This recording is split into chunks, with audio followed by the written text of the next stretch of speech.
Hey there, and welcome back to Shopfix. If you are new to the channel, I'd like to invite you to join the community. I'll be posting woodworking content and sharing tips and tricks that you may find useful. Today, I'd like to detail the method I use to flatten rough sawn lumber. Although this method works on various kinds of planer sleds, you can find the plans for my custom planer design in the description below.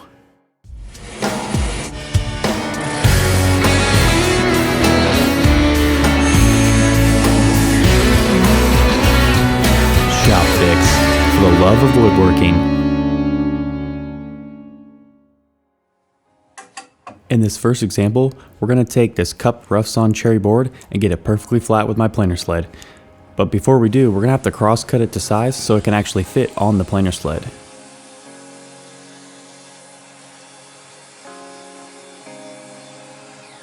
The planer sled that I'm working with is 4 feet long, so I just cut it underneath that, and then I'm going to attach it so that when I run this planer sled through the planer, I'm actually going to be cutting with the grain to get nice smooth cuts.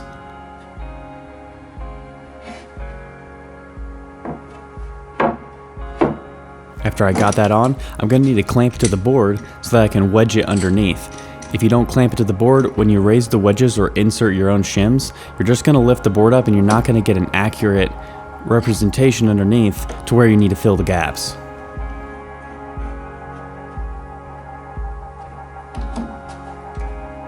It's also important to make sure that you're only clamping where the board rests flat.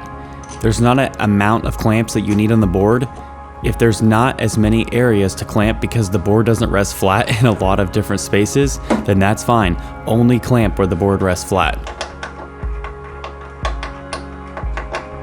Now, on my planer sled, I've actually created inserted wedges, dowel wedges, inside the planer sled, which I can raise and lower with a bolt. If you don't have this capability, you can always build my planer sled, or you can just insert shims underneath the wood.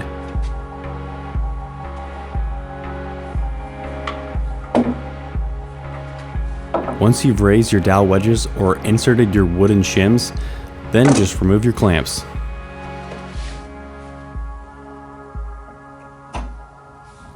Now for this next step, we're actually going to be wedging the board horizontally. So we've wedged it vertically, but now we're going to take some wood shims, anything will do, as long as it's not thicker than the wood that you're using. And you could just insert that in, and that's going to make sure the board doesn't move back and forth. Now, to determine the first pass height, you can always use a ruler or a tape measure or a square and measure the height. But I find that oftentimes you won't see the highest spot on the board because there's ridges. If you have a cup board or a twisted board, sometimes there's areas that are higher. So I just simply send it through and slide it back and forth until I visually see where it comes highest in relation to the cutter head and the rollers. And then I just raise it down in that highest spot, take it out, and then I lower it one turn and lock it in place, and that'll give you the perfect starting height.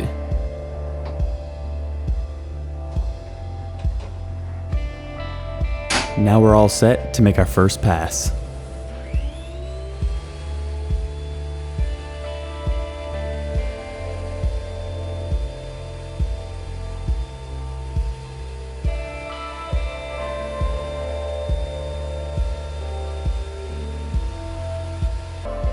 Some people in the Shopfix community have asked me why I designed this planer sled to be only 4 feet long, because a lot of rough sawn boards come in 8-foot chunks.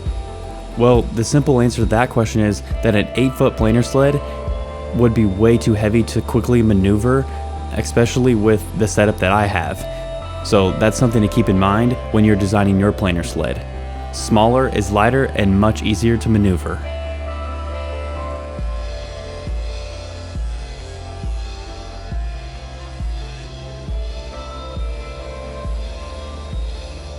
After making your final pass, and that side is smooth and flat, you can remove it from your planer sled. Make sure that our planer is set to the proper depth if we want a certain depth.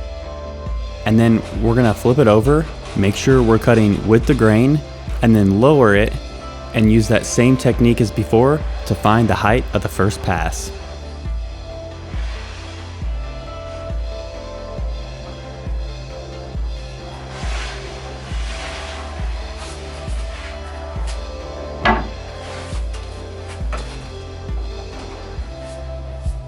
Now remember, I do recommend taking small 1/32 or 1/16 passes as you plane down the board. A, to make sure there's no chip outs, and B, to make it nice and smooth, and C, sometimes I've had an issue with sending it through and the high spot is a little higher than anticipated, and sometimes it'll even get stuck if you accidentally try to take off too much, so keep that in mind.